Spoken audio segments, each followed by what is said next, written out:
والصلاة والسلام على خير المرسلين محمدين النبي الأمي وعلى آله وصحبه أجمعين. أما بعد، يقول الله تعالى في القرآن الكريم: إن الله وملائكته يصلون على النبي يا أيها الذين آمنوا صلوا عليه وسلموا تسليما. اللهم صل على سيدنا مولانا محمد صلى الله عليه وسلم. Okay, I would like to just begin.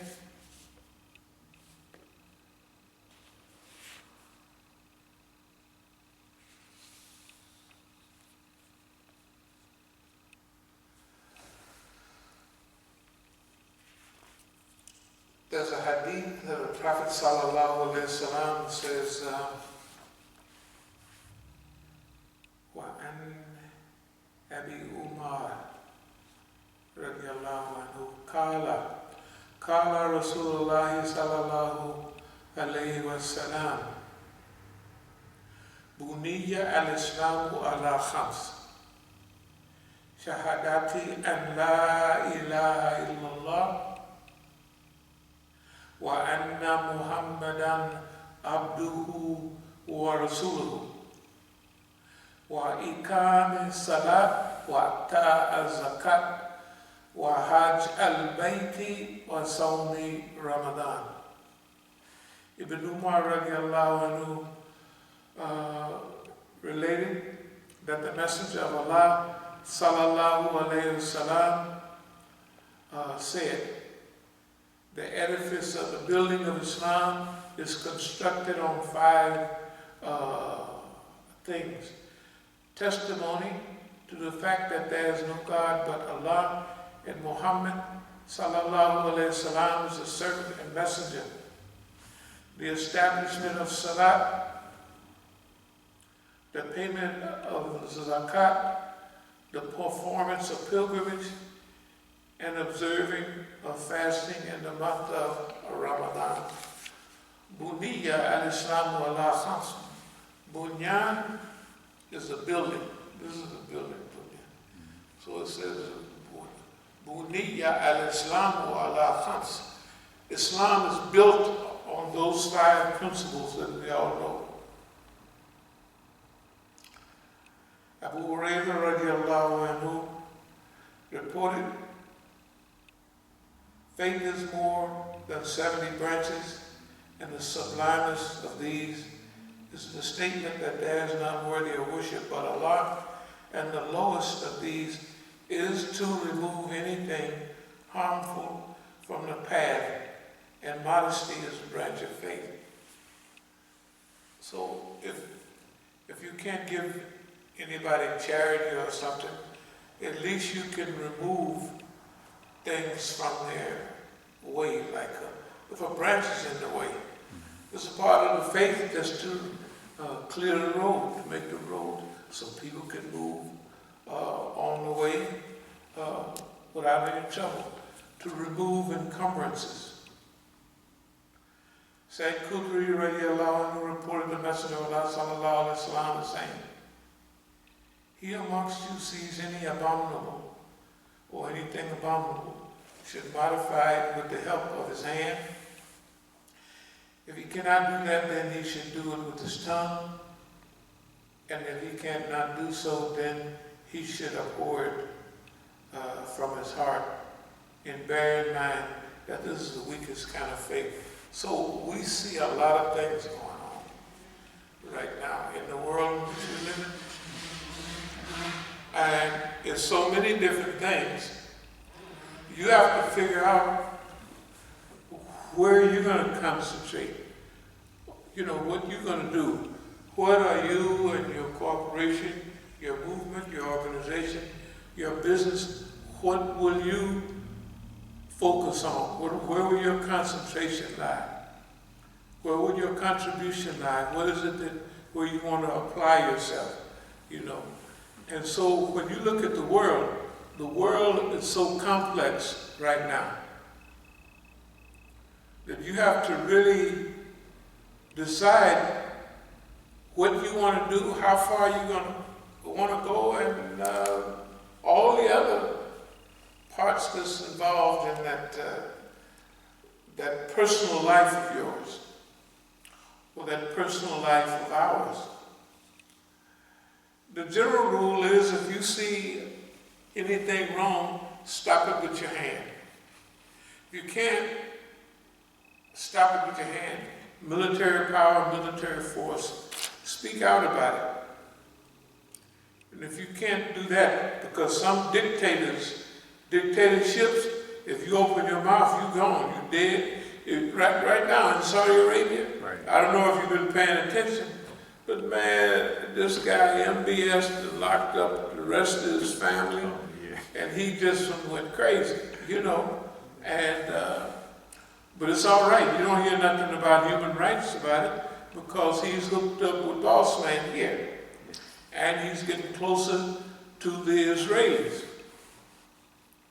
So if you're there, or if you would have been around during Saddam's time, and you spoke out, you would have just been killed. In fact, sometimes they'd hold up Saddam's picture in the classroom, and if a little kid said, "That's a bad man, that's a mean man," they'd say, "Who's this guy's parents?" And they'd go kill him.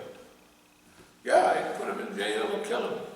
That's how brutal it was. So you couldn't let nobody, your family or nobody, know where you was coming from.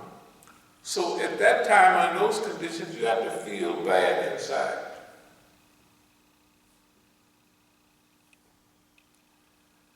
So the Messenger of Allah sallallahu alaihi wasallam said, and he in fact tasted the sweetness of faith, who is well pleased with Allah as Lord, with Islam as a code of life, and Muhammad sallallahu alaihi wasallam as his messenger. Oh, that don't sound like much, because some guy was saying, "Oh, Rasulullah, I love you." He said, "Watch what you're saying." "Oh, Rasulullah, I love you." He said, "Well, be prepared for struggle, be prepared for sacrifice, be prepared for poverty." You know what I mean? Talking out the side of your mouth, you know, because this job carries with it its own weight. Now, that's leading into what we're dealing with. Now, this right here carries with it, this is maybe, man, this is a while back, 2007, this is a while ago. So, but this carries with it a lot. If you say, if you have a program, how to punk the FBI, right? Right, yeah. The FBI gonna say, "Oh, okay, nigga." You know, like, this is a big joke, and it has, from the prisons at McNeil Island in Washington and Leavenworth and Lombard Federal Penitentiary, Imam Musa has received 3 degrees, including an MBA, because of his work developing, financing, exporting, and distributing the highest quality of cocaine out of Bogota and Medellin, Colombia. He was granted a certificate of maximus. Don't worry about whether they exist or not, but tell the truth, because people will ask me, "Man, you got a certificate of maximus?" I said, "Yeah, man." A certificate of maximus, the greatest volume assumed by a function within some subset of its domain of definition. Another of his masters is related to graduate work in counter-harassment aimed at Nazi-like institutions such as the FBI and CIA. And then it goes on to say, He has done several sabbaticals. You know, every 7 years you get a sabbatical. Right. Sabbatical, which includes research in colonial, post-colonial, and neo-colonial methods of subjugation, carried out in Algeria, Tanzania, Sudan, and later years, South Africa, which technically this is true. So he has done several sabbaticals, which includes research in colonial, post-colonial, and neo-colonial methods of subjugation, carried out in Algeria, Tanzania, Sudan, and later years, South Africa. In the last 30 years, Imam Musa has survived and thrived in the midst of maximum U.S. harassment.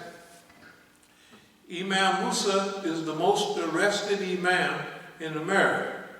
He is also voted the greatest Negro, the greatest Negro in the world. I don't know. So this is just having fun, you know what I mean? But it ain't funny to them. You know, although we read the hadith that were on the front that dealt with, this was worse than shooting them with arrows. Nowadays, bullets. So this is not a game. So when you get into this, I want to show you a few things that these are, let's see. These are from the state of California, January 6, 2016, August 24, 2014, June 23rd. These are like statements of information. And you just go down to the window in Sacramento, the state building, and you turn this, you just fill out this right here, and probably they'll give you a stamp on the back. This is official looking, right? Right, yeah. But it don't mean nothing. So I would go down, when I go back, I might stop in Sacramento on my way back and pick up a couple more, one more myself. Now this is not like that. This is the actual deed to our property in Oakland. This is our deed. You can see this is my slave name where I paid the taxes. And I have the original in the at the house. Okay, Masjid Incorporated, nonprofit. This is to another one of our properties. Now, so I took my ID and put it in here in color. Okay. Because it says, when recorded, mail document, tax statement to Masjid al-Islam Incorporated, 5021 A Street. So my address on here is 5021 A Street. Let's just mess around. They're not going to pay no attention. Because if you have done this, if you've been doing everything else that you can do, we're going to get into here's a even, yeah, there's a couple more. Now, I've had several run-ins in Oakland. Now, let me see if I could find something that really means something. It would be this right here. Ogden, Utah. The Department of Treasury. Masjid al-Islam Incorporated, care of Clarence Rings, 4603 Benning Road, our tax ID number. Now this is different than this stuff right here. This thing right here is just, you could go right now to California and you could get my number, state number 1086075, and you could fill out this piece of paper right here, and they would give you this certificate right here with a stamp on it and everything. And you could put anybody's name on the board of directors you want. So this is not a legal document. Right. Okay. Can I see that real quick? Sure. There's a whole lot of them right here. Or multiple copies or just? This is different dates. This one is June 23rd. That just shows you how easy it is to get them. Right. June 23rd. August 28th, 2014. I'll tell you what the law says about this. The content cannot be offered for the truth of the matter asserted that Mr. Reeves was at one point CEO of Masjid al-Islam and now Mr. Mujahid is. These are hearsay statements with no indication of reliability. That's what you have in your hand. It has a state stamp on it, but remember, you go to the window, you can write any board of directors you want. But this is what, I'm reading from a legal document here. I'm reading from what happened in court when I was out there. And by the way, I won that case, I beat that case. If this is the one, if not, I got the other one that says, yeah, that's another one where I beat the case. This one right here, April 19th. You know, not guilty. Clarence Reeves not guilty. That's all. But this is what's being stated. I see what These are hearsay statements with no indication of reliability. Both parties merely filled out these forms and submitted them for filing. The Secretary of State did not take any specific action on these forms other than filing them. For example, the Secretary of State did not issue a form finding or declaring that either man was the CEO. Nothing on the forms indicate that the Secretary of State finds the content to be accurate. The stamp only indicates that the forms are true and correct copies of the filing required. You see, this is the legal statement about what these are. And I'll get to why this is one of Mukhtar's. He filled it out, he signs CEO, Mukhtar Ali Mujahid, Saquila Mujahid, and Kenneth Jordan. That's his board of directors. He took this to the Bank of America, and they gave him $100,000. They wouldn't do that, but you couldn't, nobody else. You know, banks think that's stupid. Right. They know what this little thing is.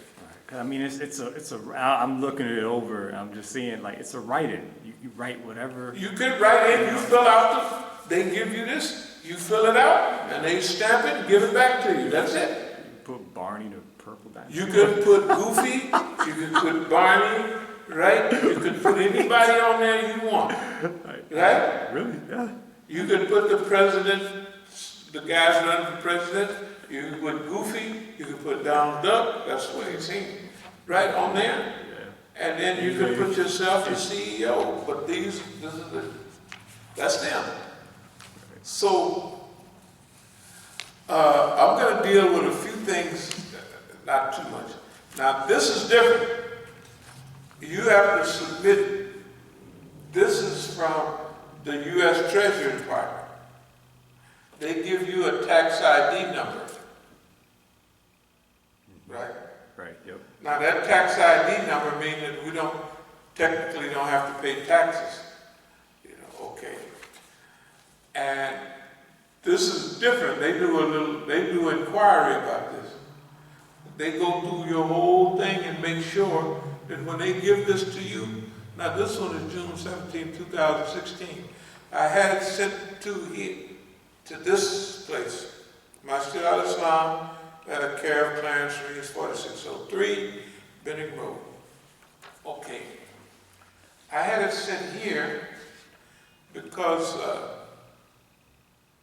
I forgot to bring some of our bank stuff. The bank stuff's like they closed my account out with Bank of America. Well, not my account. They closed 6 accounts.